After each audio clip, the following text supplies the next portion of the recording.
Sales Insight Shorties. Brought to you by Fused. Why 40% of your deals are dying to nobody. Your forecast says 95% probability. Your deal's in commit, your champion loves you. Then suddenly, it vanishes. No competitor won, nobody got the business. The deal just disappeared. Last month, Sarah, a sales director at a Fortune 500 software company, described having 12 deals in commit stage, all with champions, proven ROI, and verbal commitments. 5 of them went completely silent, not lost to competition, just gone. Our analysis of 2,500 enterprise sales conversations shows this cost the average company $115,000 per rep annually. You're burning money and treating it as normal. Here's what's actually happening. Your deals aren't losing to competition. They're dying at predictable moments because you're using the wrong approach at the wrong time. Most sales leaders think deals die because of price, features, or competition. So, they track competitive win rates obsessively. Build detailed battle cards, discount deeper. You probably have a spreadsheet right now comparing features to competitors, thinking that explains last quarter's losses. But you're solving the wrong problem. Our data on 160,000 revenue professionals shows, and Gartner confirms, 40 to 60% of qualified deals don't lose to anybody. They die to no decision. The buyer agrees there's a problem, likes your solution, sees the ROI, then does nothing.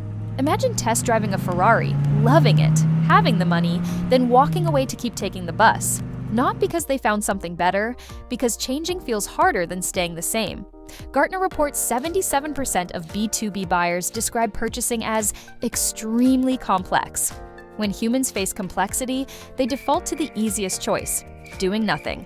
After analyzing thousands of these situations, we've identified 5 specific moments where deals fail. We call them the 5 Inflection Points. First, why change? Breaking status quo inertia.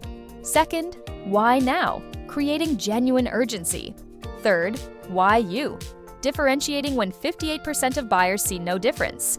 Fourth, why stay? Preventing buyers' remorse.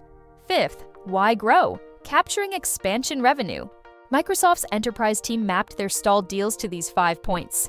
They discovered most weren't stuck in negotiation. They were stuck at why now. Buyers agreed problems existed but saw no urgency to act. They applied urgency multipliers, calculating daily cost of inaction, and recovered 12 deals worth $8 million in 1 quarter. Companies using this approach typically reduce their no-decision rate from 45% to under 20%. Here's how to diagnose your pipeline right now.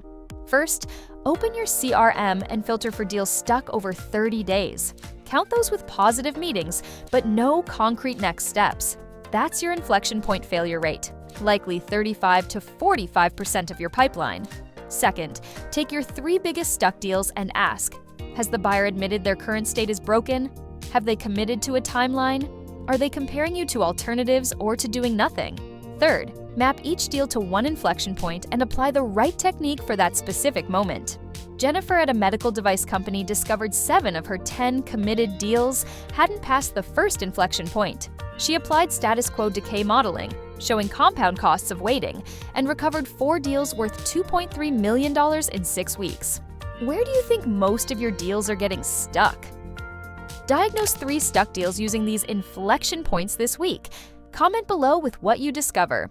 What's your biggest deal that's been about to close for months? Share it below. Let's figure out which inflection point is the problem.